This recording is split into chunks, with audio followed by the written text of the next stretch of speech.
Davidson, thank you.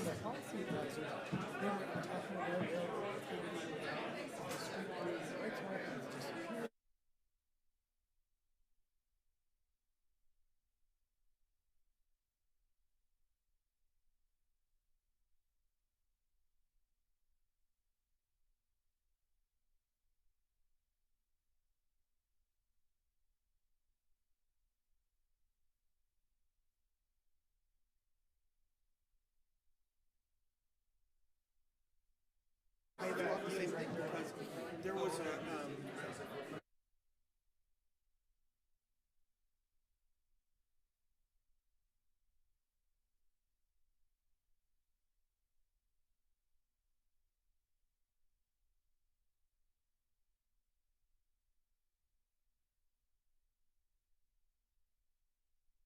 And oh, what heights.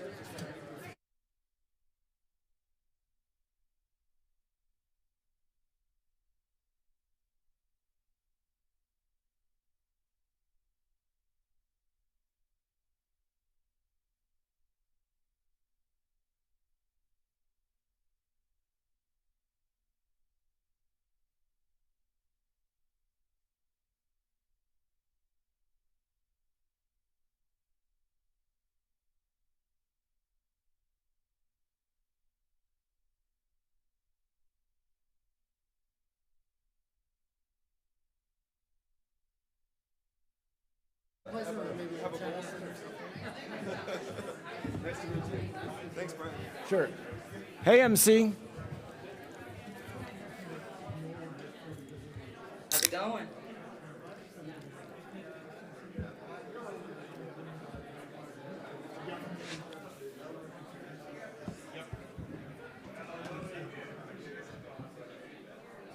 Can you hear me? Yes, we can. You're live, local, and late breaking. I don't know. Yeah, we're ready to go. We just, Jane's going to come in and give us the high sign, and then we'll start.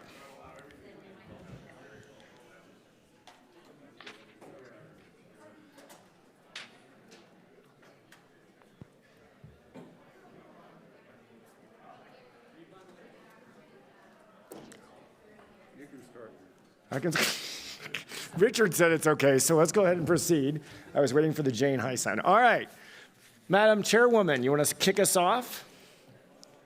You're on a very big screen, by the way. Good morning to you. I bring you greetings from my neighborhood library, Brian. That is where I am because I thought it was symbolically fitting for me to appear remotely from the public library to co-moderate today's Fireside Chat with three distinguished North American telecommunications regulators. It is my pleasure to welcome Commissioner Ramiro Camacho of the Federal Institute of Communications in Mexico. He's an economist, as you know, a former university associate professor, general director of economic consulting at the IFT, and the former deputy director at the Competition Commission before he was appointed in March of 2019. Then we have Chairperson and CEO of the Canadian Radio, Television, and Telecommunications Commission, Ian Scott, who rejoined the CRTC for the third time, I read, in 2017, which included a stint at the Competition Bureau after holding various executive positions in the communications industry. And last but not least is Federal Communications Commissioner Jeffrey Starks, who was sworn into office January of 2019. He improved the commission after he replaced a certain woman from South Carolina after serving as senior counsel in the Deputy Attorney General's office at the Department of Justice. And of course, he was our Associate Bureau Chief at the Enforcement Bureau at the FCC. So gentlemen, again, welcome. Now, Brian, of course, won the coin toss. So I will pitch it and yield to him for the first official question of the morning. Thank you, Madam Chairwoman. It is daunting to have you this large in front of all of us. You're on a huge screen. It's fantastic. So I thought well, you know, I'm larger than life anyway, so it's just appropriate. It's like an overseer. I love it. So I wanted to kick it off by doing some kind of a structural conversation about the three agencies. We have a largely American audience here, and I'm not sure they completely appreciate what the IFT, how the IFT is structured in the CRTC. So let's start with that, with Commissioner Camacho. If you just want to talk a little bit about, how many members are on your commission, what's in your jurisdiction, what's not, how do terms run, how are people selected, and kind of where we stand. Yeah, thank you. It's very nice to be here for the first time also. So the IFT, the Federal Telecommunications Institute, is a sectoral regulator. We do technical regulation, the ex-ante regulation. Also, we are the authority in telecommunication and broadcasting, the competition authority. So, we do also a spectrum. We allocate or we give the spectrum, the assignation of spectrum. We are the authority on that also. And the Institute has 7 commissioners. The commissioners are appointed for 9-year terms. And they are, there is some selection method that, for example, in my case, you have to do an exam, 8-hour exam to be selected. So I just wanted to, all the U.S. congressional folks, I knew that was going to be, we talked about this at dinner the other day, and Kelsey and I went, what? Yeah, I would tell you. Yes, very interesting. 8-hour exam. Yeah, yeah, it starts at 8 a.m. and they finish like 6 p.m., something like that. And they give you lunch in the middle. So basically... Well, Commissioner, I didn't have quite the journey that you did, but in South Carolina, they give an exam also. I remember, I think it was 3 hours and gave us absolutely nothing but the ability to finish the exam. Yeah, and also, I mean, they have I mean, the questions are basically in law, engineering, and economics. And I think I'm not very good in either of these, but I was pretty good in each one of them. I mean, separately, I'm not an expert in engineering or in law, maybe in economics or something. But I was pretty good in all of the three. So I got the first place 3 times in three different years. I got the first place in the exam. But the president, I mean, the results of the exams are sent to the president, and the president can't choose or can pick one of the top 5 in the exam. So the first time, the first and the second time, I was not chosen. It was the second, other people were chosen, and the third time I was chosen. So basically, that's how the system works to guarantee a certain independence, and I think the autonomy of or the independence of the institute is very important, because previously, before this reform, in 2013 reform, there were a lot of problems, the politicization of the previous Telecommunications Commission. So this this 2013 reform came to solve this. And I think it's one of the strengths of the Institute, the fact that it's a very technical and independent regulator. And we generally do regulation, but we don't do, in general, what we call a public policy, like allocating money for investments or all of that. We don't do that. That's generally in the Ministry of Communications and Transportation, and on the Office of the President. They have this kind of powers, not us. And how many commissioners do you have today out of the 7? We have 7. We have 4 commissioners. There are 3 lists of commissioners that are standing for the president to pick 3 additional commissioners. Actually, 3 women, because of the laws, a recent change in the Constitution. there have to be some balance between men and women. So there are 3 lists for 3 women to be chosen, to be picked up. Very good. Chairman Scott, you want to tell us a little bit about the CRTC? Thank you. I didn't have to sit an 8-hour exam to get the job, and for that I am truly grateful. To be brief, it's quite similar to the FCC in many respects. We are too quasi-judicial. We are at arm's length from government. We have 9 members. Under the CRTC Act, there could be up to 13, but that has not been the practice. Essentially 6 regional members, 2 vice chairs and the chair. The latter 3 are all normally resident in the National Capital Region. Unlike the FCC, commissioners do not have staff. We are all peers as decision makers, but only the chair, who's also the CEO, directs the work of staff. So that is a bit of a distinguishing feature. On your latter point about gender diversity, I am the only male currently on the CRTC. Unlike this panel here. Okay. Unlike Now, this Jeffrey, panel, 8 female members and myself. So we are intellectually and emotionally advanced. fair enough.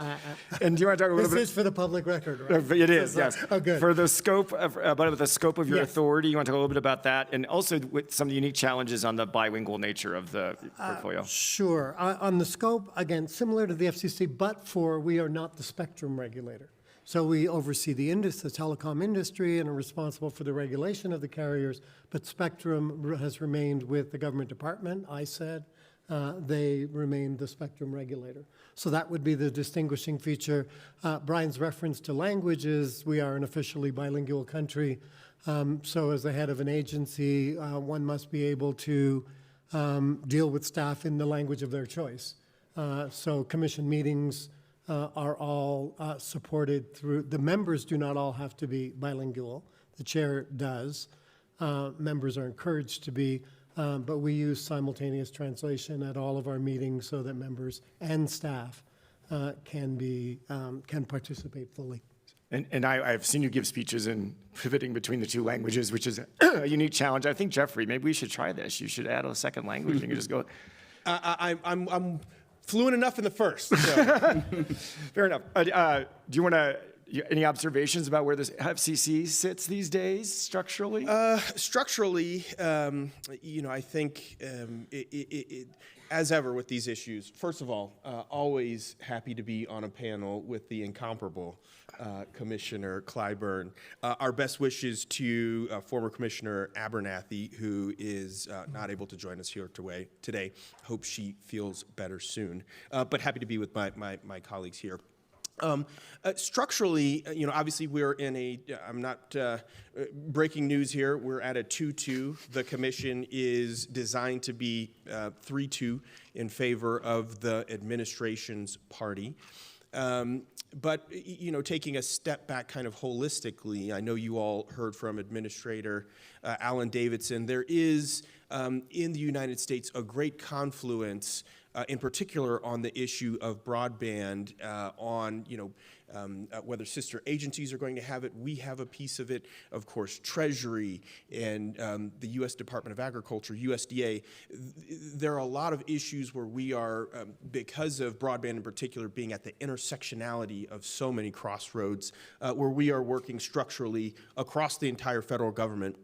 And rightfully so. A lot of folks obviously have focused on making sure that there is good interagency coordination and collaboration, both on the spectrum side as well as broadband. So many of the issues structurally are complex, but we're up to the challenge. Excellent. Madam Chairwoman? So, Commissioner, I'm wondering, when we talk about this, why isn't this done? A lot of people have said we've been in the broadband business for quite some time, at least in the U.S. and of course in Mexico and Canada.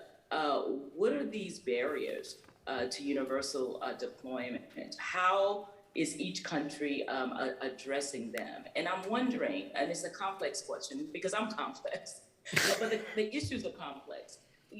What impact has the pandemic played in all of this? How has it changed the way consumption is happening in your in respective countries, regulatory policies, and the secrets behind any successes or challenges that you face given all of that? So I'll start with you, Commissioner Stark. Yes, it's a great question. There's a famous quote from William Gibson, who's a nonfiction writer. He said, "The future is already here. It's just not evenly distributed." And that is something that I've kind of reflected on over a number of years. To your point, Commissioner Clyburn, we've been talking about Larry Irving, who was the NTIA administrator back in the Clinton administration, is the one who coined the term digital divide. But if you stop and think about that, you're talking about almost 30 years ago. They were first starting to talk about the digital divide. When you're talking about issues of have and have not that are that persistent, have lasted that long, you're really talking about fundamental issues of fairness, of equal opportunity, and of course, a word that I take a lot of care in using, and that is equity. And so the issues that we're focusing on, the three A's I would kind of say are guiding us here in the United States. The first is the issue of access. And that is the rural, low density of population that we are focusing on. That's the build-out issue. We've been focused on it for a number of years at the FCC. That is now part of the BEAD money, the $42 billion that was appropriated from Congress. And that is what you heard from Administrator Alan Davidson on. The BEAD money is what is powering that right there.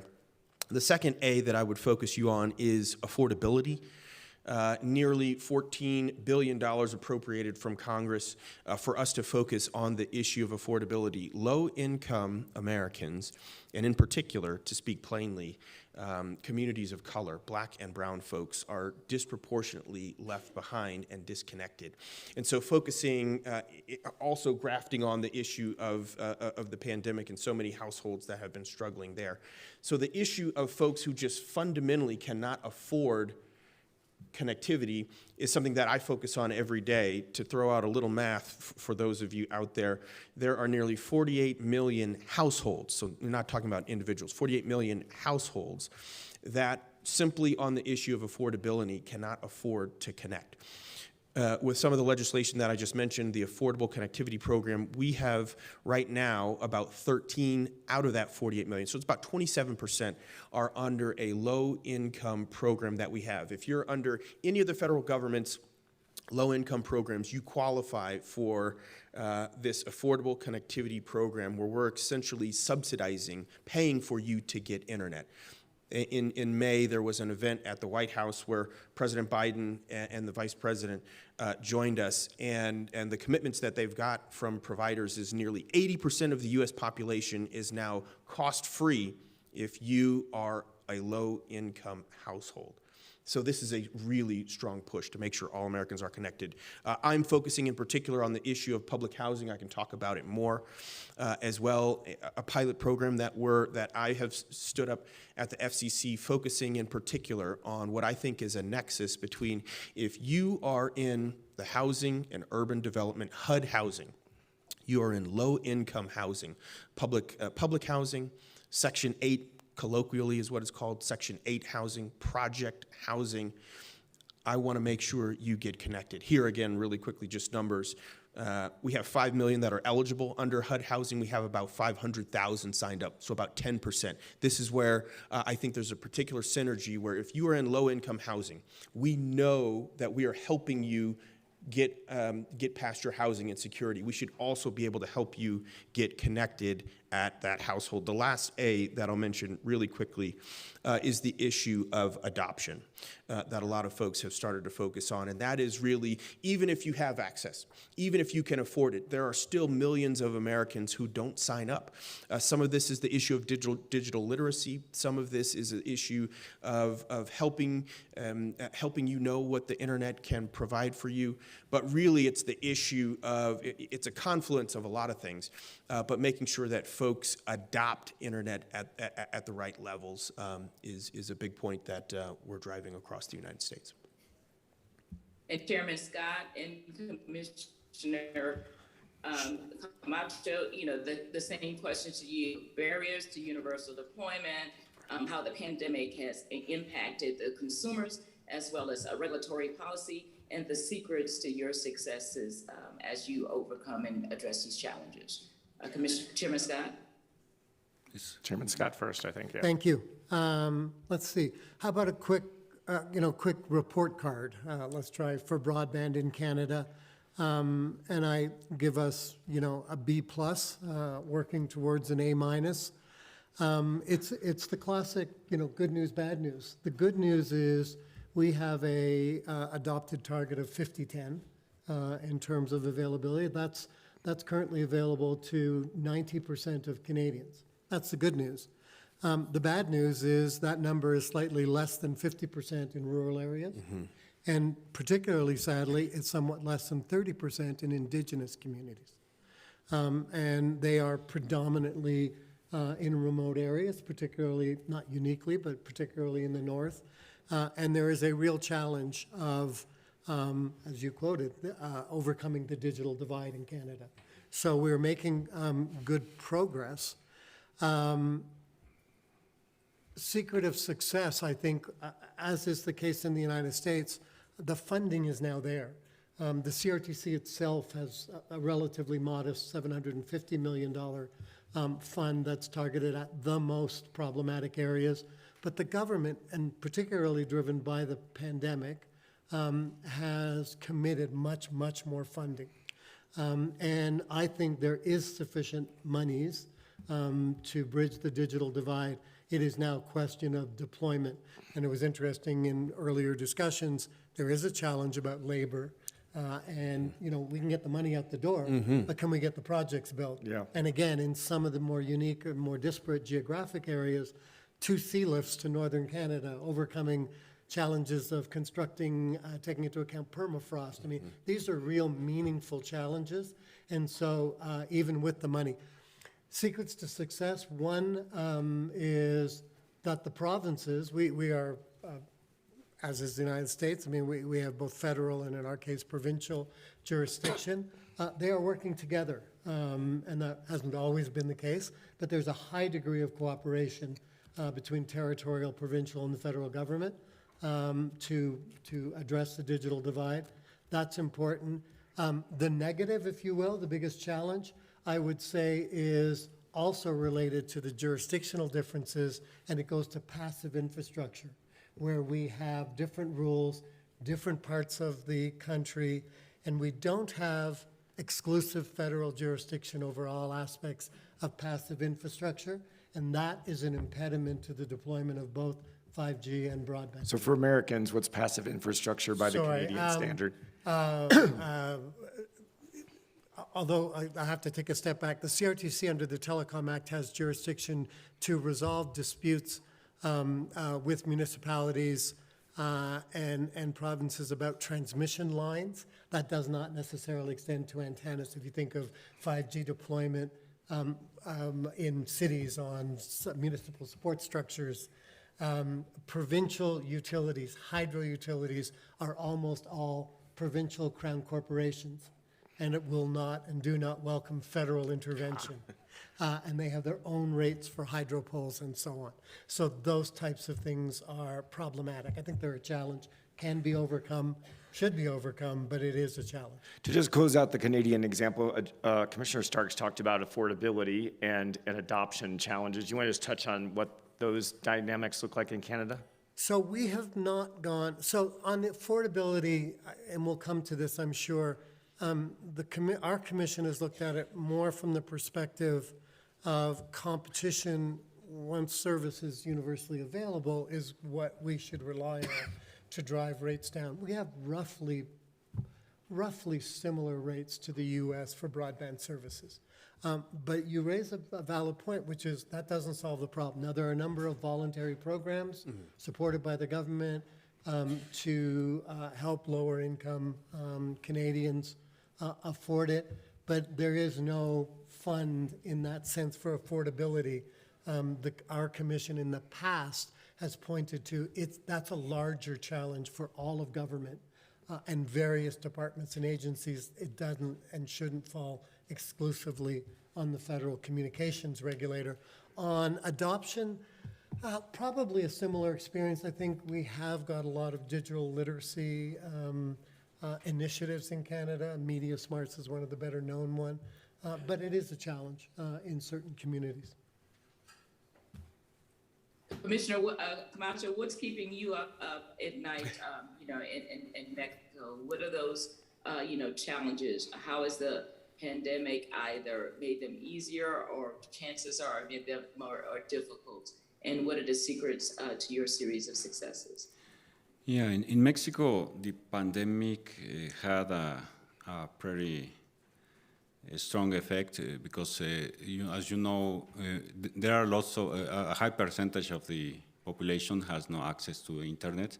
It's about 25% has no access at all.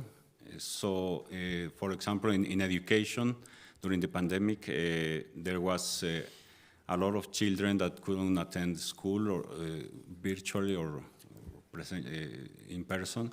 So what the government did was they used the TV channels to broadcast school lessons and try to do that. But it was the effects of the pandemic were pretty bad on education and in other aspects. But this had the advantage that it caused it brought a cultural change. Now in general society has a lot of is very conscious about the problem of internet access and the digital divide. So we as the institute, as the regulator, we are, as I told before, we don't have we are not in charge of policy. We can do some stuff like, for example, when we are during the assignation of spectrum, during the auctioning of spectrum, we can ask the winners to cover a certain number, or several hundred communities or something like that. And we can we are in charge of mandating access to infrastructure so that the coverage in rural areas may be facilitated. But the problem, the government has several efforts, very worthwhile efforts. For example, the electricity company, they have Internet for All program they are going to subsidize, or they are subsidizing access in places in rural areas, and they have public places, for example, access in public places, and maybe in these 2 years, in the next years, they are going to have a very big budget increase and probably a big push in these efforts. So, and the problem in Mexico is basically mostly in the southern part of the country, where there is a population with low incomes and very dispersed population scattered across the very irregular territory. So there are many populations, small populations with some other problems like electricity. A few percentage, probably 5% of the population in the southern part of the country has no electricity, or sometimes more.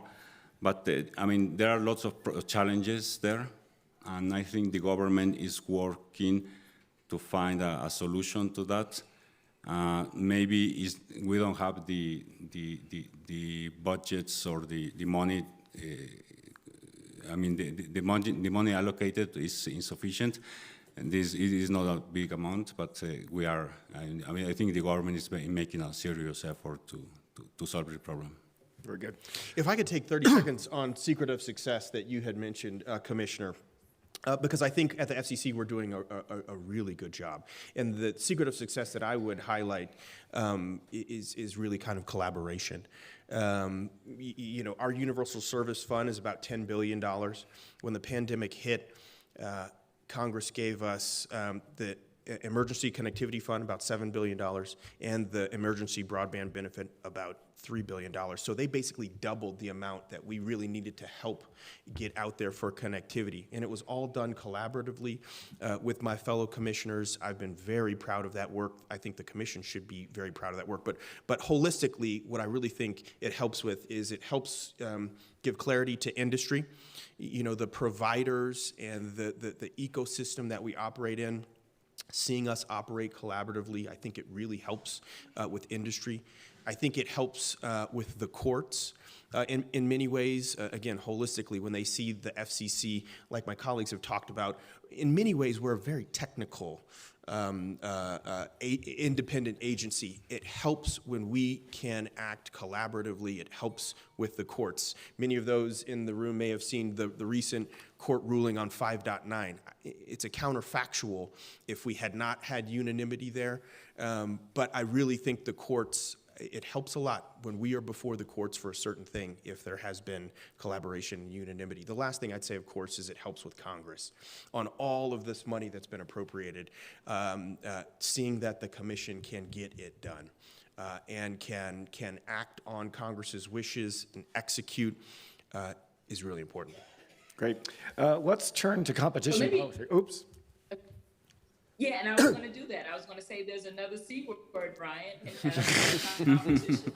The proper role in the communications, marketplace, and what should the government do more. So, Brian, take it away and finish my sentence, please, when it comes to competition. Just like the good old days. There you go. All right, Chairman Scott, I was going to say, competition policy, how is Canada doing on fixed and mobile broadband competition? What needs to be done? So, wow, it is a big question. So on the mobile side, look, if you ask, if you did a survey in Canada on rates for both mobile services and broadband, Canadians will tell you they are fundamentally dissatisfied. Rates are too high. Mm-hmm. And that is correct. Canada is a unique geography. We're talking about rural areas. I'll just, give you a point of reference when we talk about the north. The 3 territories in the north, plus part of northern Quebec called Nunavut, have a total population of about 135,000 people. It represents 2/3 of the landmass of Canada, the second largest country in the world. Try and figure out the business case and the economics of serving, effectively in those territories. It is really difficult. That said, we have LTE coverage to 98% of Canadians. 5G is being deployed. So if you think of the I always think of it as a 3-legged stool on the wireless side of coverage, technology, and price. 2 of the legs are in good shape. The third one isn't.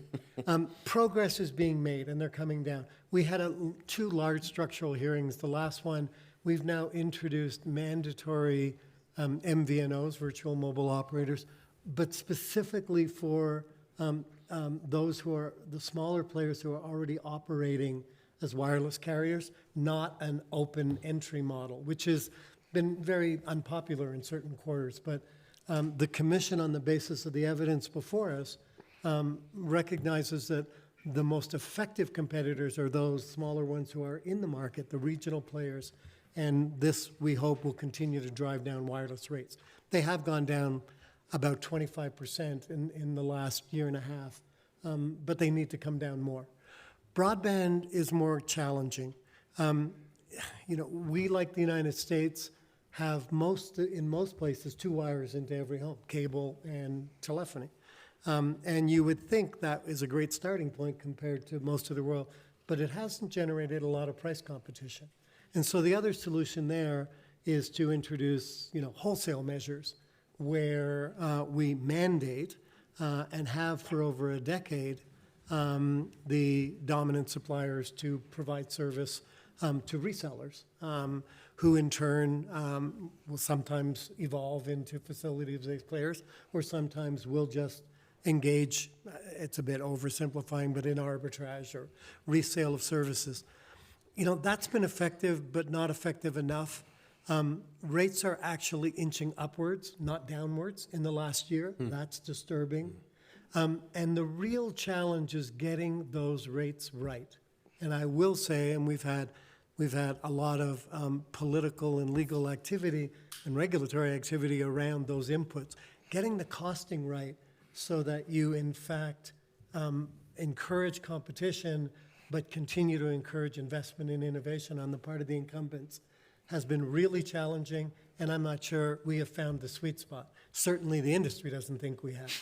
And so we are struggling with that. But competition, in my mind, of all forms, is what will ultimately drive down those rates and make sure that consumers are well served. Just for the geeks in the room, what's the rough wholesale discount rate for the wired for broadband services? We don't do it as a discount rate, it's a bottom-up costing exercise. Ah, okay, got it. It's not and that is something that the commission is currently looking at. Is that the right model? But you will look most places in the world, including both my colleagues, use incremental costing models of some form, economic costing models. So it's a bottom-up exercise. And it takes a long time, and it's imprecise. It's not a perfect world. What about in Mexico? What's the state of competition for wired and wireless? Yeah, competition has been a problem. Concentration in particular, although concentration is not exactly the same as lack of competition. But in 1990, when the telephone monopoly, the state telephone monopoly was privatized, and they were privatized as a monopoly, and the regulation, they kept a very substantial market participation right until 2013, until the reform, the telecommunication reform.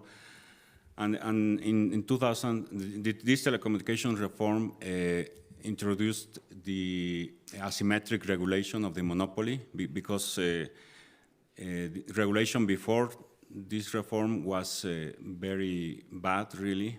It's not, we couldn't do basic stuff like regulating interconnection rates and all other stuff that was very, very basic and very obviously beneficial to competition, and it was very difficult to do. So this reform introduced asymmetric regulation. We have access to infrastructure, to passive and active infrastructure. These obligations are of this monopoly, this old monopoly, towards the competitors. So they have to share their infrastructure and sometimes their equipment. And also there are some efforts. For example, there is the shared the wholesale network. It's called the shared wholesale wireless network, something like that in Spanish. So this network, it was thought about to be a wireless provider of wholesale access. The Constitution, we write this in the Constitution. The 7 megahertz band was to be given to this company, and they became providers of wholesale access for MVNOs all over the country, and they have a lot of regulatory obligations. For example, coverage, 92% coverage for 2024, and then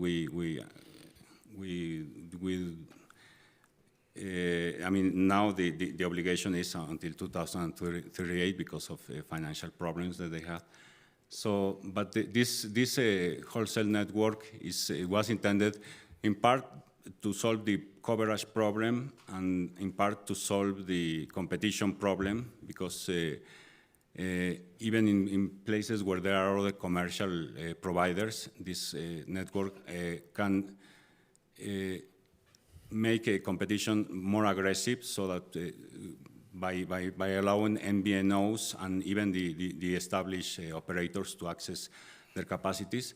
So the idea was to introduce coverage and competition by using this network.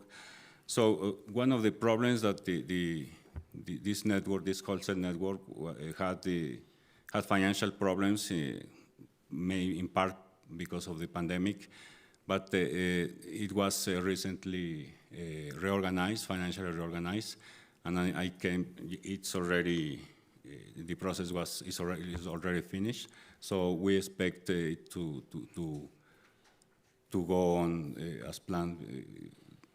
And it's already, for example, you can see that Walmart has a MVNO, and Walmart has been very aggressive in these last months to market their product, their access product. Yeah. Very interesting.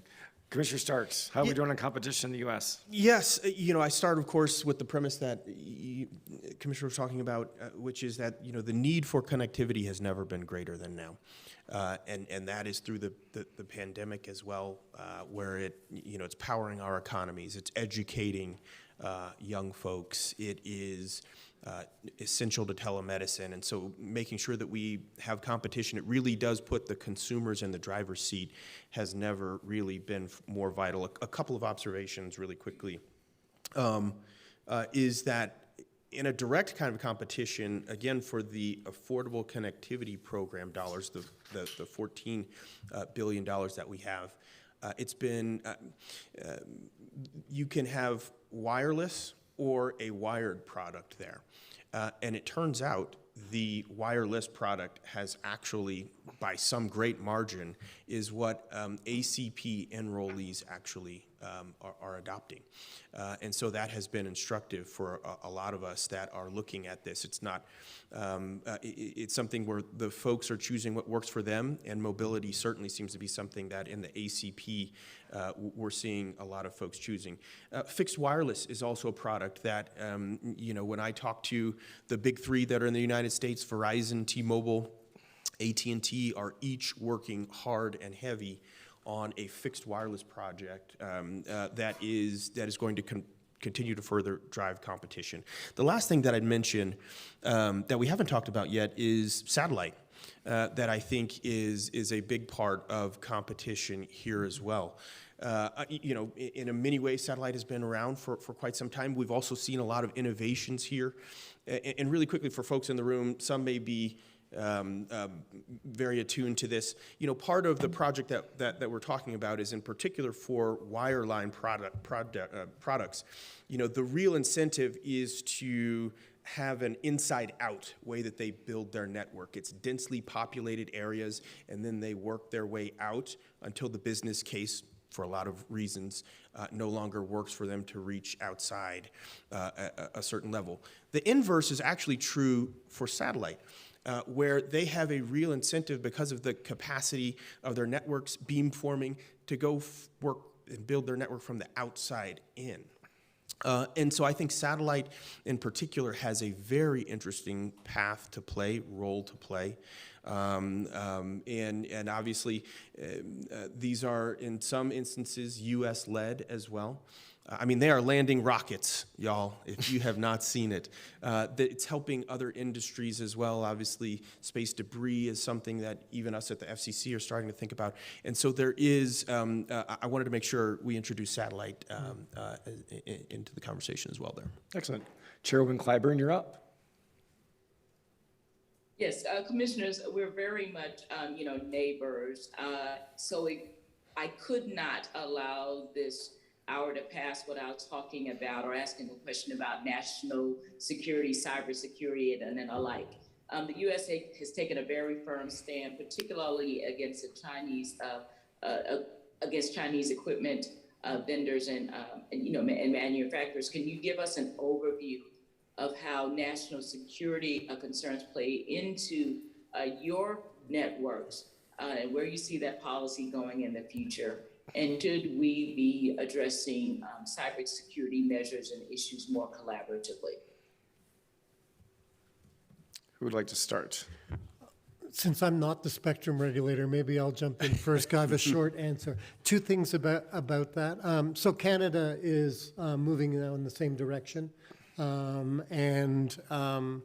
certain equipment from certain providers will no longer be deployed in Canada. It took the government quite some time to reach that final determination, but they are there. And interestingly, unlike the U.S., there will not be compensation for the carriers to remove it, which is a bit of a different approach. I think. I think importantly, I should make reference to the fact that there's a proposed piece of legislation that's just been tabled in Parliament relating to security and telecom policy by the industry minister, ISED minister. And it, for the first time, will actually add the notion of security to the policy objectives of the Telecom Act. So I think that's a very significant measure and very much reflective of what's going on in the world and the close relationship we have with our neighbors. So, Mr. Chairman, if I can take advantage of this, just in case we can't double back, are there any additional public safety issues that are new and developing that we should know about from where you sit? From the Canadian perspective, Canadian perspective, yes. I think the deployment of enhanced E911 is critical, and we're also moving. It's not public safety as much as it is a service. We will also, I have to be careful, certain decisions are not finalized, but we are moving quickly in a similar direction as the U.S. with respect to suicide prevention and a 3-digit code, which has been it's a different subject, but I think an important one worth mentioning. But I think the systems are they're very similar to those issues in the United States and has been working quite effectively. Yeah. Thank you, Commissioner Camacho. In terms of the national security, the vendor, equipment issue, anything, to report or late breaking for us? Yeah, very, very quickly. We haven't made any decision.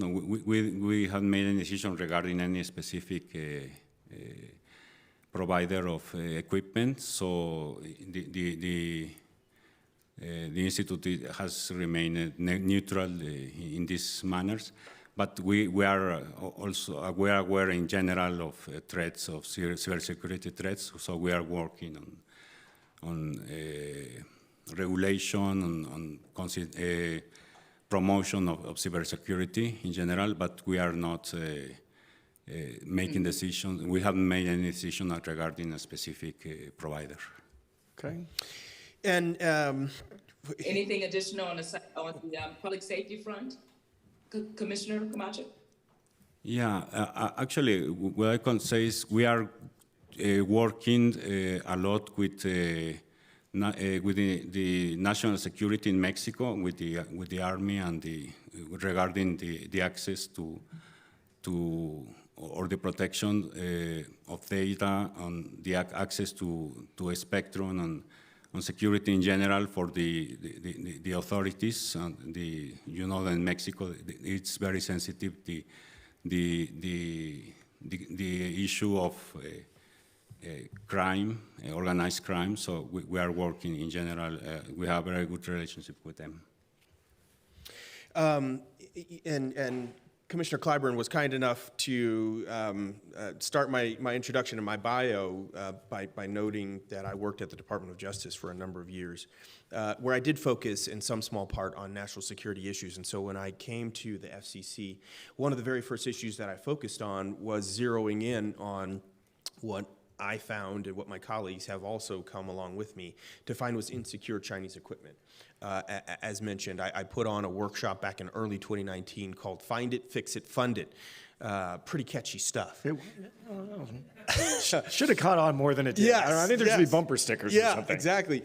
Where we're talking about finding insecure equipment where it is, fixing it, remediating it, and then, of course, looking to Congress to fund it. It subsequently did kind of coalesce into that at the Secured and Trusted Communications Network Act, RIP and Replace. We're still working through that with the mostly predominantly small rural carriers who did have some of this Chinese insecure equipment, Huawei, ZTE, turns out we are oversubscribed for the amount of money there. About $5 billion has been requested to help them on rip and replace. Previously, there was only appropriated about $1.9 billion, so we're working with our colleagues on the Hill for some of that.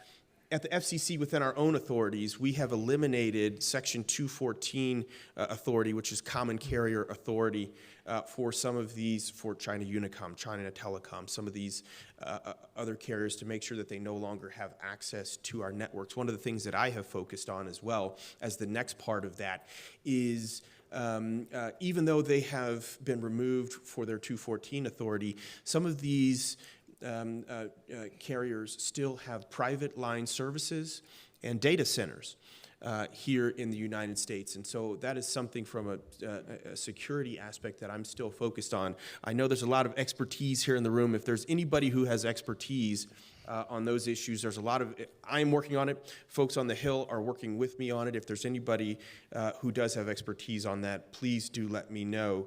On the issue of a public safety issue, to your next question, Commissioner, the one thing that the issues that you all have raised are deeply important. The one thing that I would also add is network resiliency is something that we have focused on consistently with the issues of climate change. We see increased wildfires, storms, hurricanes. Down in Houston, there was an ice storm that caused an immense amount of damage down there in Houston. The network resiliency framework that we just voted on at the FCC, I think 2 meetings ago or so, made that the framework mandatory, makes accountability more important, makes some of the roaming that comes in during emergency services better and more coordinated and collaborated. And so from a public safety standpoint, I would raise up kind of resiliency as an issue that has been important and a real focus of the FCC. So I think Commissioner Chairman, you want to come in real quick, and then we're going to do some lightning round questions. Very quickly, if I can just add on that, many of you would have heard we had a major outage a few weeks ago in Canada. The Rogers network went down across the country, which included bringing down the Interact financial system, people who had both home telephone, wireless telephone, internet, all on Rogers, were without service for over 24 hours. I'm oversimplifying somewhat. We are investigating that as a commission, and we'll get a fulsome explanation from the carriers. But more importantly, to your point about resiliency, this is a lesson learned. That we have to take measures and cooperative measures between carriers to ensure whether it is accidental, so to speak, or whether it's as a result of a cyber attack, that emergency services and so on are maintained and that we are not vulnerable to that kind of attack. So it's a hugely important issue and very topical. Let's pivot for a few lightning round questions. Let's go to diversity in content and ownership of media properties. I know that many of you talked about it publicly often, but what sort of measures do you have in place to crack that nut in terms of diversity of content and ownership in content? Yeah, in Mexico, we have the strategy has been mostly to give licenses in rural communities for example, indigenous populations. We have very easy procedures to get a license for indigenous broadcasting, like radio and TV stations. In reality, at the national level, the regulation of the origin of contents is not that important. In Mexico, always the national content has been like 70%.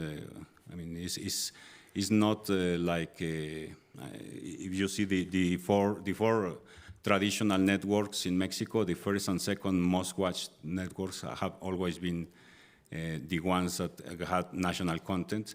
So it has not been a very big issue. But in the case of public, university, indigenous, and community stations, radio and television stations, we are we are pushing licenses for those groups. Very good. Did you guys negotiate who goes next? We have worked it out amongst good. ourselves, and so I'll Bilateral harmony over here. I'll do my David Letterman moment. Here in my pocket, here are the actual numbers of percentage of ownership on diversity. This is ownership of full licensed TV stations. There are about 1,800 of them, for folks that don't know, in the United States. Full power TV stations, these are as of 2019, which is the way the data is unfortunately released.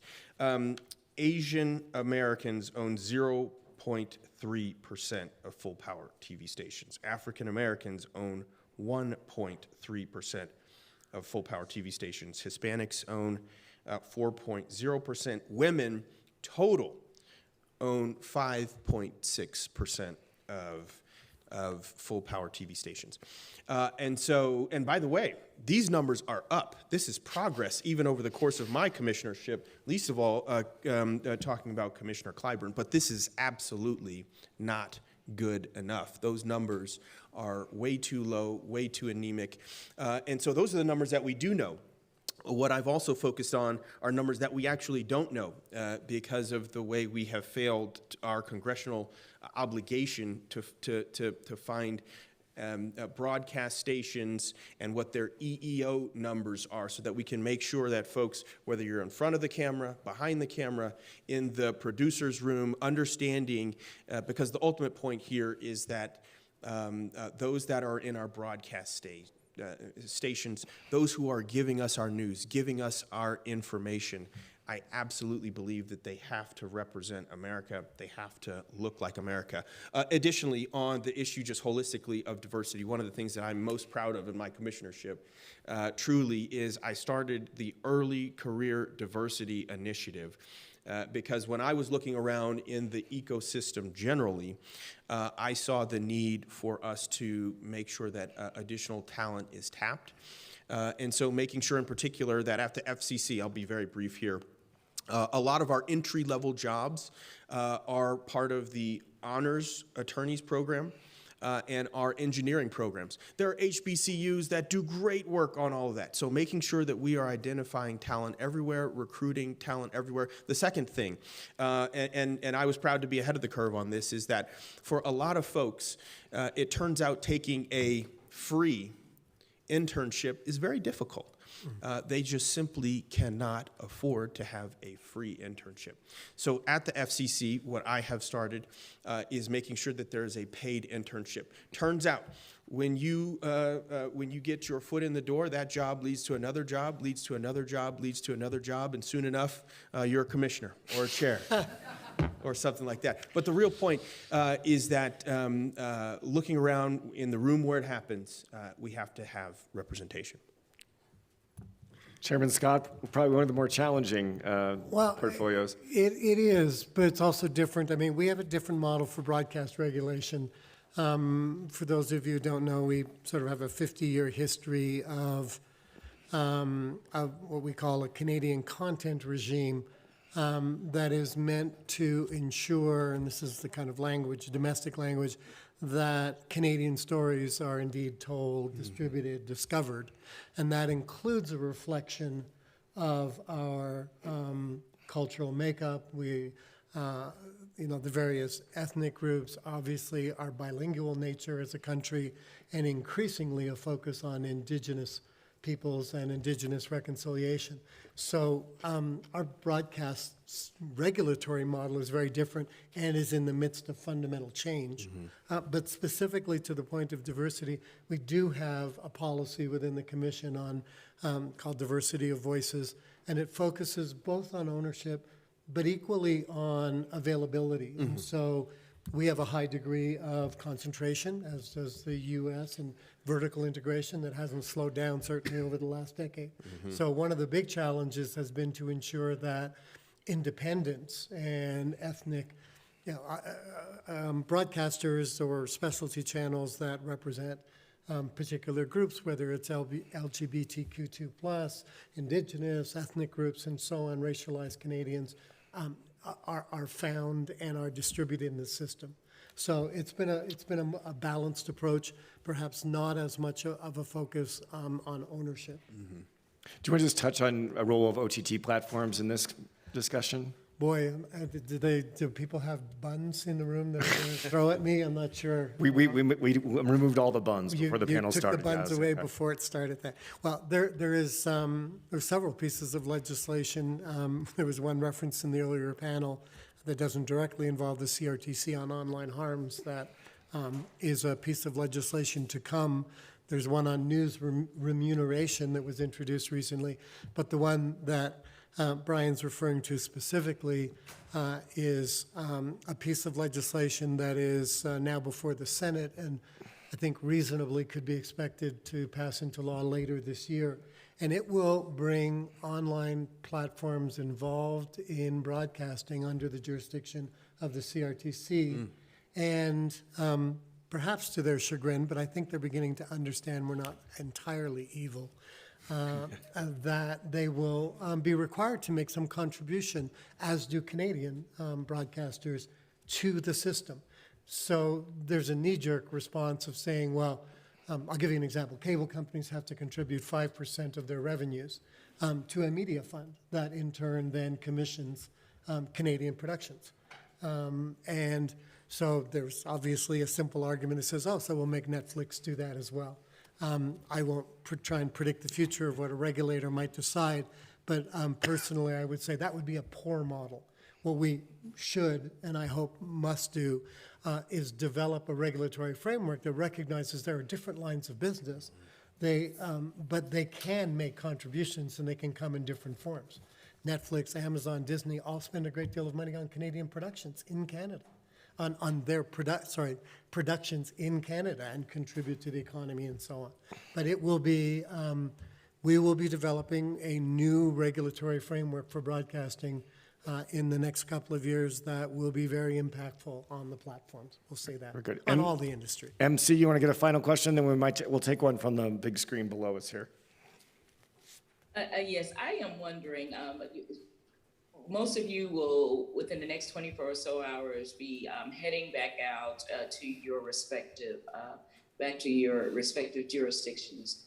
What is exciting you the most, and what should we be excited about? What should excite us too, in terms of your series of next steps of what you know is over the horizon from your respective commissions? I'll go first.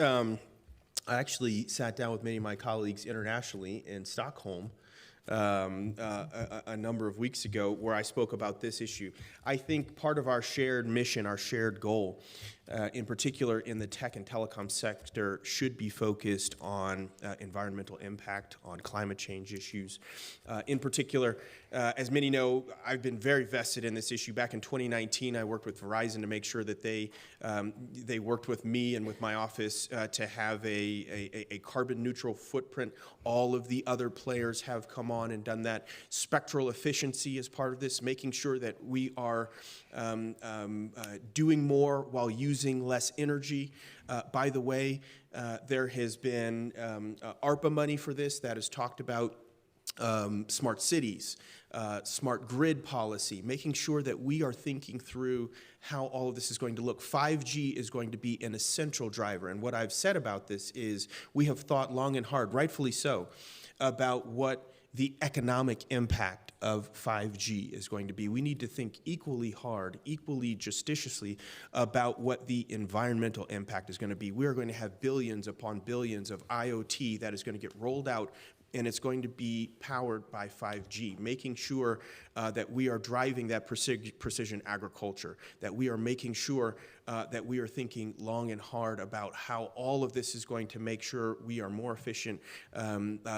Driving less pollution is going to be absolutely essential, and making sure that the tech and telecom sector does its job here is something that I'm continuing to push as well.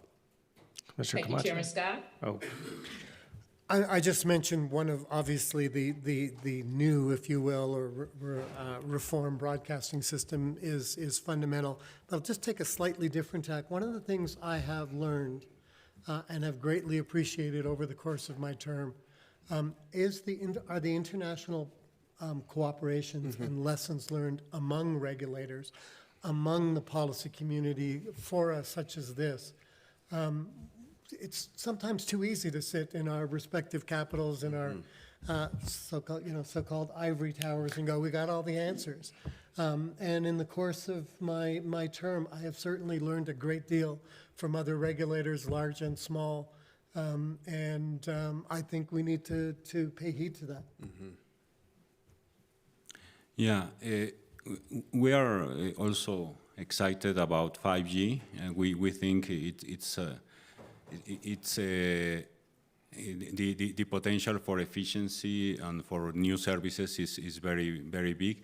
So we have a forum, a committee, a 5G committee, and several working groups. We are talking about business models and cybersecurity and spectrum, sharing spectrum, and also the related issues of coverage and local access to infrastructure, local access to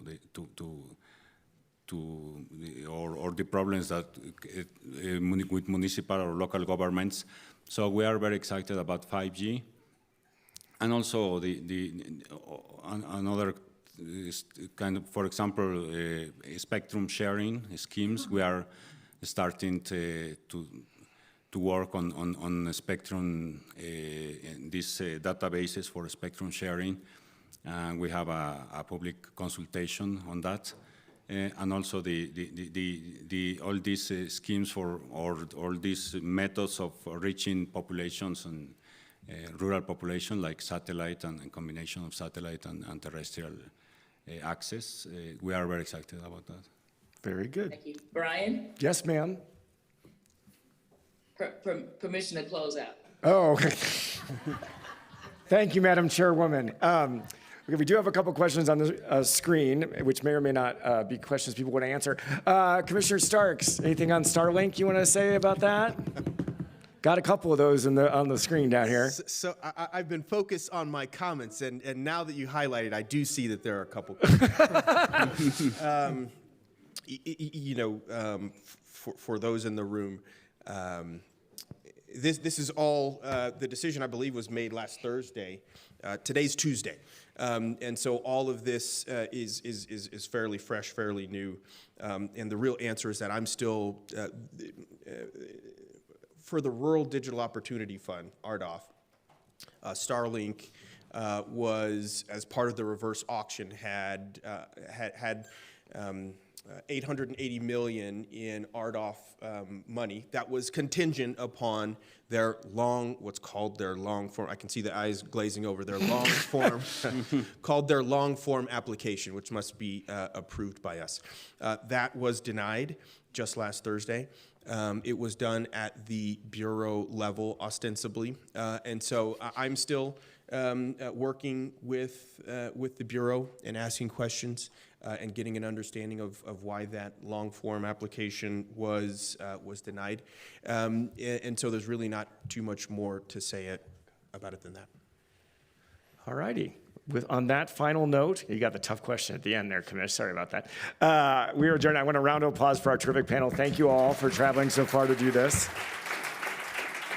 And of course, a round of applause for my incredible co-moderator, Madam Chairwoman. Sorry you couldn't be with us this year. All right, with that. Me too. Thank you. Are we taking a break or are we just pivoting? Back to the next panel. All right, we're getting off the stage then. Thank you, everybody.